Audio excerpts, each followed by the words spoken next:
Okay, what's going on, everybody? My name is Mangg. Welcome back to Mangg Plays the Best Games of All Time. Today we're looking at Suikoden 2. Suikoden. I think that's how it's pronounced. As far as my knowledge of Japanese phonetic pronunciation, it sounds like it would be correct. So Suikoden 2, the first game is not on the list, and as far as I know, not too many people talk about it. Although I have heard that it's a fairly solid game in its own right. But yeah, Suikoden 2 is often mentioned in, like, discussions of the best console JRPGs.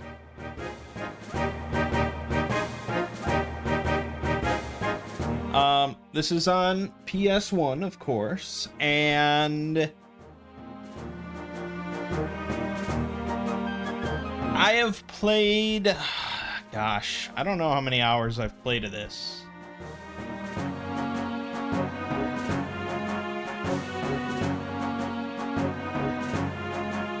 I'm not really sure.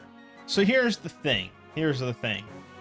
I played a bunch of this game because I wanted to really give it like a serious look through before I made any sort of declaration about it. But then I kind of got burned out and I ended up drifting away and moving on to some other stuff. And so now it's been like, when did I? Almost a year. I went through a huge flurry of recording best games of all time videos. So the last one I recorded before this was StarCraft. That was nearly a year ago. 11 months. It was about 11 months ago. Just to give you some perspective. So yeah, I really have not touched this list almost at all in that time, except to go back and record a couple of ones that have been added. And I never really got like a strong urge to go and pick this game back up again and continue playing. And part of that is due to, after a few months, I kind of like forgot where I was at. Because up to this point, when I was originally playing through it, I was actually like following along with the story and I was kind of invested. You know, I was all up to date. But then months go by and when you want to come back, it's tough. Some games nowadays, if they're big, epic, long things, they'll have like recaps that you can read. I'm trying to remember some notable games recently. I think The Witcher 3 does that. Maybe, I think God of War Ragnarok maybe did that. You know, stuff like that. Where they'll just kind of update you every time you load up the game as to what recently has happened. But not old school games. You kind of just had to know. So let me just look. Here's a long play of the game. So I might be able to... Oh, I love when YouTube does not automatically recommend the second part of a series to you. How am I supposed to find the second part of this? What the fuck? Here's... no, this... No. Hold on. I just want to give some sort of estimate of, like, how far in I am.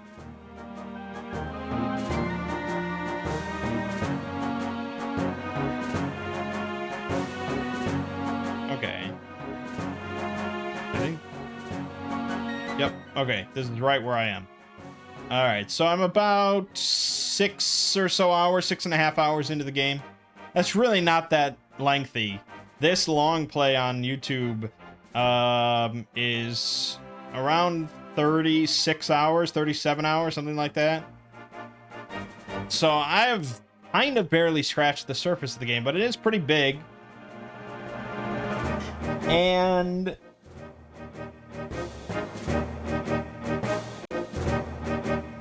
okay. Let me discuss sort of pros and cons that I've experienced. Pros, there's actually quite a bit. Music is good, as you can hear.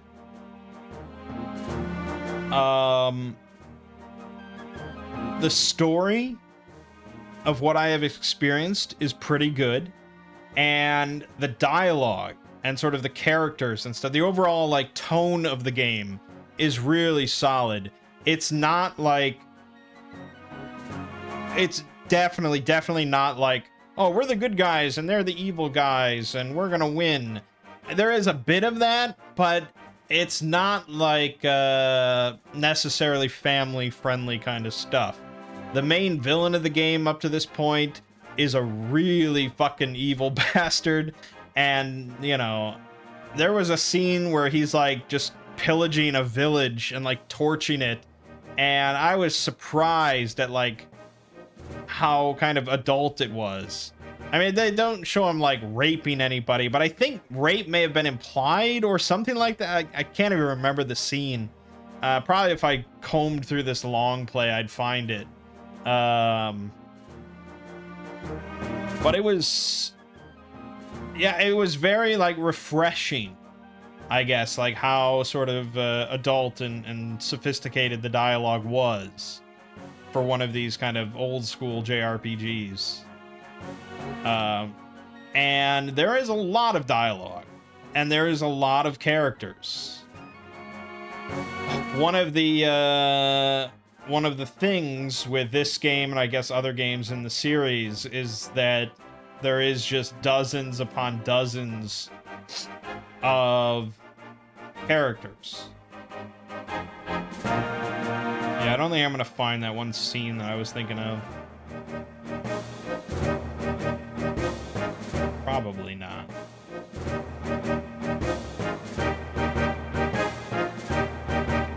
Oh wait, here it is.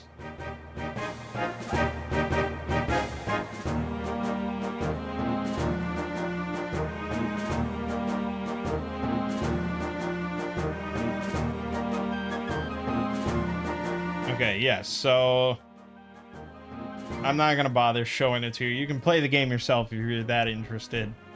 But you know, the evil sort of warlord is torching this whole village. There's a dead dog. You can actually see a dead dog on screen. Jesus, I didn't even notice that my first time. And he's just laughing at all, laughing at everything. And there's a guy here begging him to spare his life. And the villain says, "Your pitiful life isn't worth saving." And proceeds to cut him down. And then, like, the man's wife is there.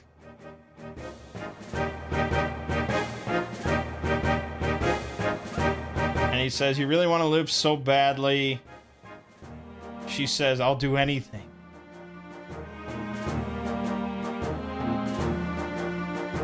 He says, "In that case, act like a pig." And he forces her to like crawl around and oink. And then he kills her. Like, it's just pretty nuts. He's very villainous. So yeah, there's many characters. If I can get a list here. Oh, it says over 100 new characters aside from the main character.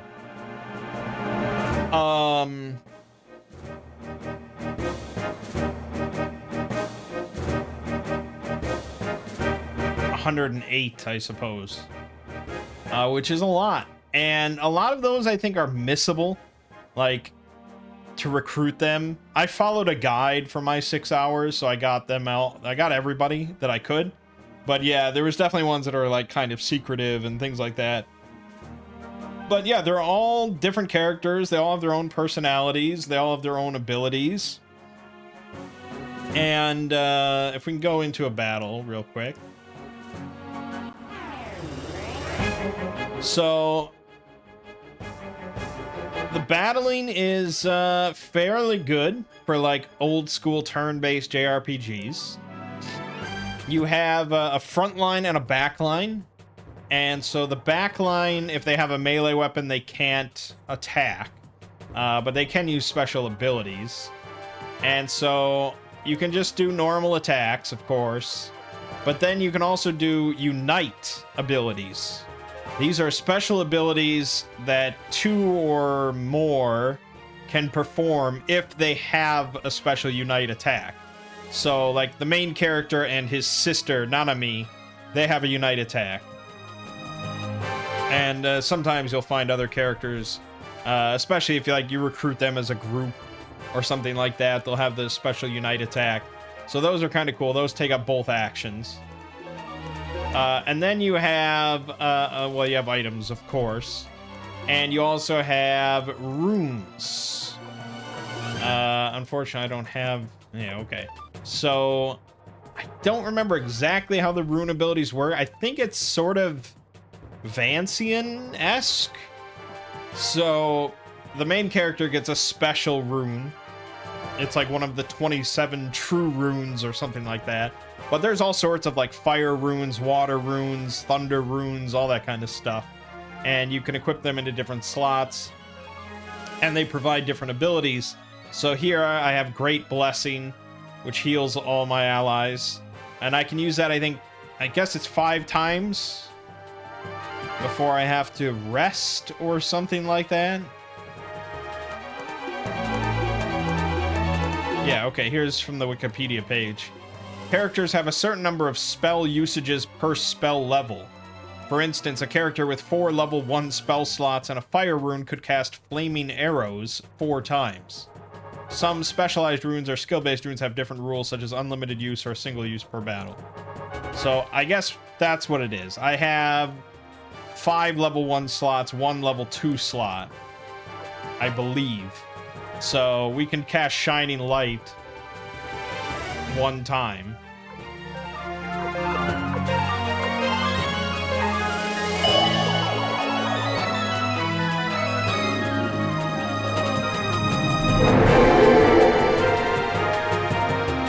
Yeah.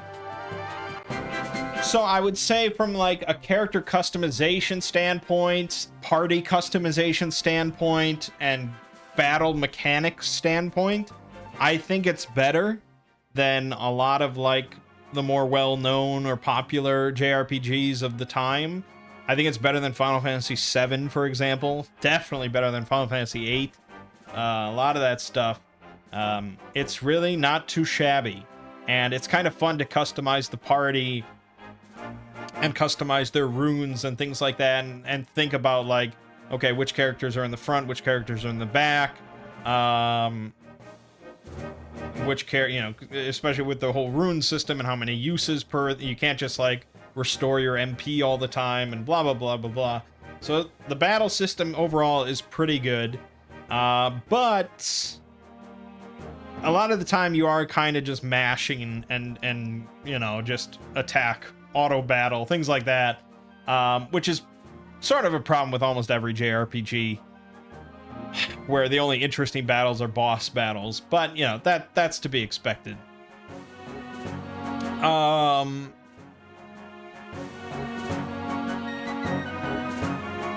There's some other things. There's a fixed amount of XP needed to gain each level, and experience gained after battles is determined by the difference in levels between the party members and enemies. This allows for low-level characters to catch up to the levels of enemies at later points in the game quickly, reducing the need for level grinding. That's really important when you have, like, over 100 recruitable characters. Because you're going to have a lot of different characters at different levels. So being able to just quickly get them up to speed is pretty good. So that's all good. That's all very good. And then there's obviously equipment, there's items. You can upgrade your equipment and enhance it in different ways. There's a lot of There's a lot of mechanics revolving around battling and characters and stuff, which is all pretty great.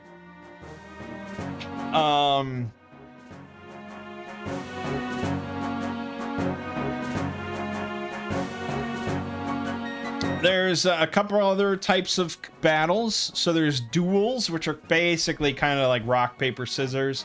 There's not many throughout the game, and they're not really that like special or challenging or anything like that. And then there's massive battles, which is like Fire Emblem.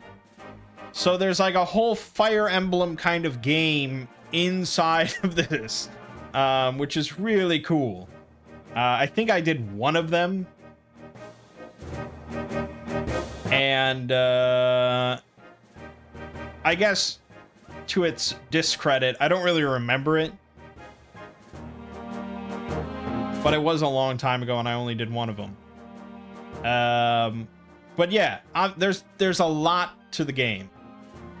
There's a lot to the game. There's a lot of different characters, a lot of different mechanics, a lot of different story, all sorts of things are just crammed in here. So there's plenty to enjoy. On the downside, not much. I guess I would say subjectively, there's probably more dialogue than I would care for. But that's really, I mean, that's definitely just a personal issue. I think the graphics don't really hold up that well compared to some of the other games of this time period. Like if we go into the actual like main, this sort of sprites where they're just like elongated rather than more of like the short, you know, almost chibi style or something like that you'd expect from like Final Fantasy VI or something like that. I'm not crazy about this art style for the sprites, and I think that the background looks just kind of muddled, and it's really not fantastic, in my opinion. However, apparently there is a remake, a remaster, something. Is it out?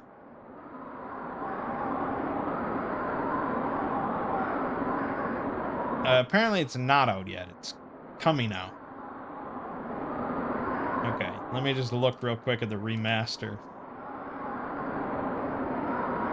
Okay, yeah, that looks a lot better. And it's in widescreen. Wow, okay. They definitely, I mean, it's obviously still the same art style.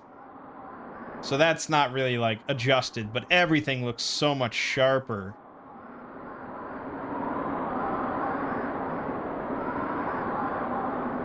Especially the battles. The enemy sprites and everything look fantastic. Okay. Yeah. Well, definitely, when the remaster comes out, that will be most likely the version to play. It looks a lot better overall. A lot brighter, more vibrant. This is a very dull-looking game, I will say that.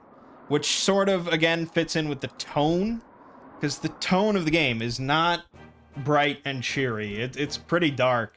The game starts with, like, the youth brigade getting slaughtered by their own country's military as a false flag attack. That's how the game starts. So, yeah. And like I said, I think that's pretty great. I think that's really a positive point in the game's favor. But, you know, some people prefer just light, sort of Dragon Quest kind of cheeriness. Even though Dragon Quest V, you're enslaved after your father's murder. But anyways, another downside I would say is overall, like, a guide I felt was kind of necessary. This is true of a lot of games of this time period and earlier, of just like, where the fuck do I go? Who do I need to talk to?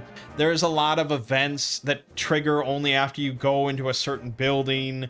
and then you have to go to a different building to see what triggered, you know, all these sort of things that are just like, there's a lot of like flags that need to be triggered, and it's not always clear what triggers what, and so on and so forth. It's definitely a game that you can kind of just wander around in for a long period of time without a guide. So, and then again, like the missing characters, where you can just completely miss out on a cool side character unless you have a guide or you know exactly. I mean, some of them get very specific, and on the one hand, it's like, yeah, okay, I understand having like some secret characters is pretty cool, but I think there's quite a few missable ones. Yeah. So yeah, I don't know. I mean, I use guides, but I don't really like to use guides. I prefer to just know where to go at all times. The only reason I really want to use a guide is like for dungeon maps or something like that.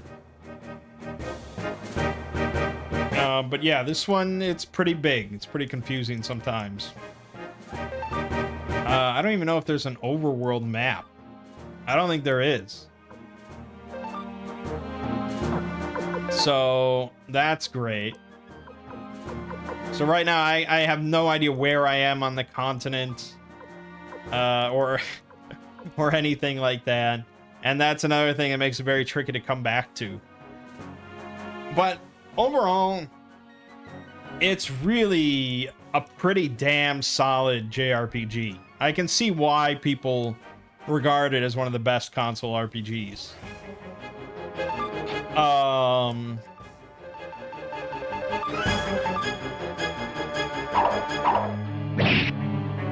And like I said, before I sort of fell off and moved on to other things for whatever reason, I don't even remember at the time, I was getting pretty into it, and I was thinking it was pretty damn cool. The story and the gameplay mechanics, and you know, doing the massive battle thing and all that. It was pretty great. So it's very possible when the remaster comes out, I'll pick that up and actually play all the way through, because maybe they'll throw in some quality of life things. They're gonna fix some of my issues with it.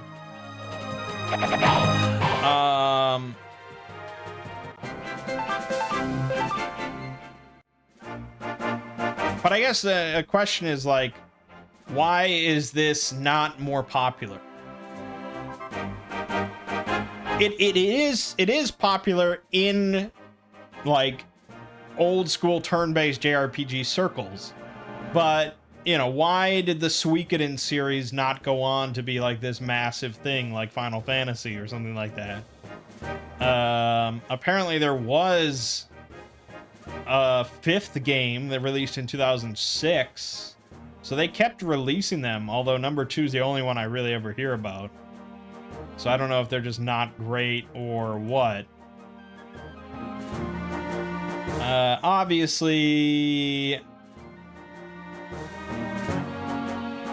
I think, yeah, Suikoden 5 got like 7s, 7.5, 8s, so it was decent. Was this even released? This, wow, it was released in North America and Europe and Australia. It was released everywhere. Holy shit. I think a big problem with it is the title. I think you can't really have a game franchise worldwide that's super popular with a name like Suikoden.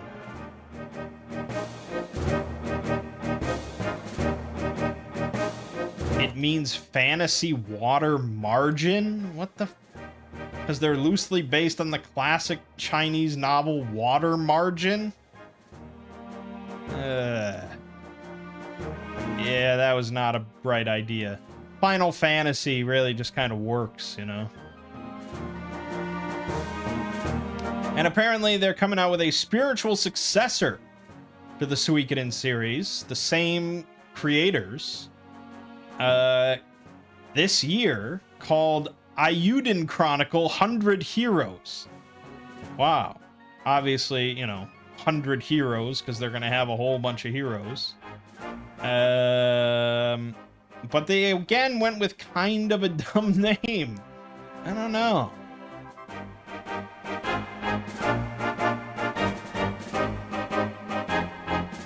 Anyways, we get to the crux of the matter. Is this one of the greatest video games ever made?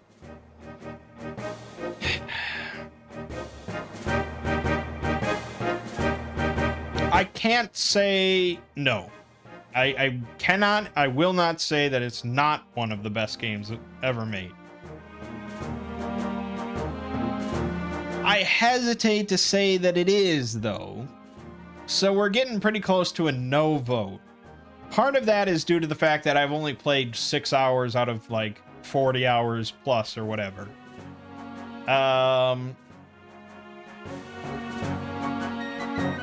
So it's just like I'm not in a position to really say whether or not it is. I defer to people that have played through the whole game and say that it is one of the best games ever made. Here's a video from earlier this year. Suikoden 2, the best RPG you never played.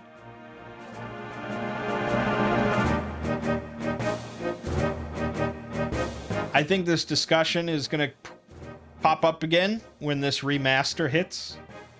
I think a lot of people are going to play Suikoden 2 for the first time. And, you know, we'll see. So, yeah, I mean, I'm a little bummed out about myself for not actually playing most of this game or all of this game and being able to really say. But it's just at the point where it's like, I need to continue down this list. And clearly I'm not going to put in the time to keep playing this. So it just is what it is. So I think we're going to go with a no vote for now. But I would lean towards saying yes. It probably is one of the best games ever made. I don't really have that much bad to say about it. And I think if you are a classic JRPG fan, you either have played it or you should play it. But you may want to wait for the remaster,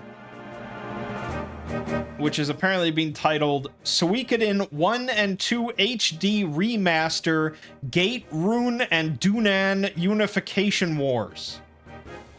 Jesus Christ, they really don't know how to market anything.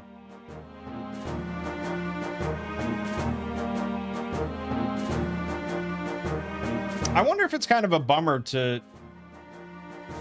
bundle them together, because a lot of people might just play the first one first and then realize that it's not like a legendary game and then never get to the second one, and that's kind of a problem. They're not like really sequels in any sort of way. There are some characters apparently that pop up in both, but it's kind of a standalone story.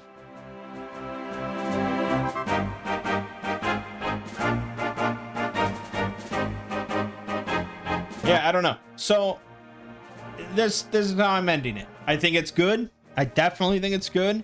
I think if you like classic JRPGs, you should play it. Possibly wait for the remaster, which is supposedly coming out this year. And it could potentially be one of the best games ever made. Certainly one of the best JRPGs turn-based ever made. I think that's probably a pretty safe bet.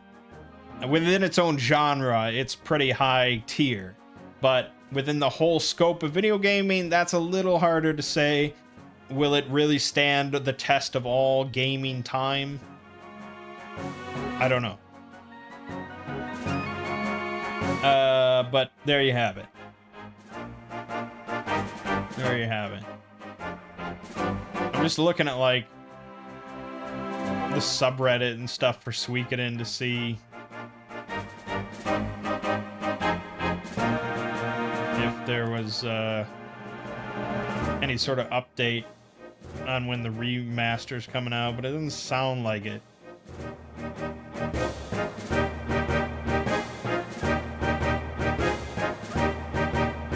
They're saying maybe some updates at TGS, the Tokyo Game Show, which I think is in September.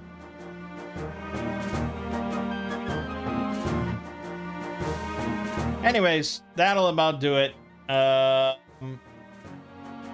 Yeah, it's good stuff. It's good stuff. But for now, my name is Mangg. This has been Mangg Plays the Best Games of All Time with Suikoden 2. I'll see you fine folks around.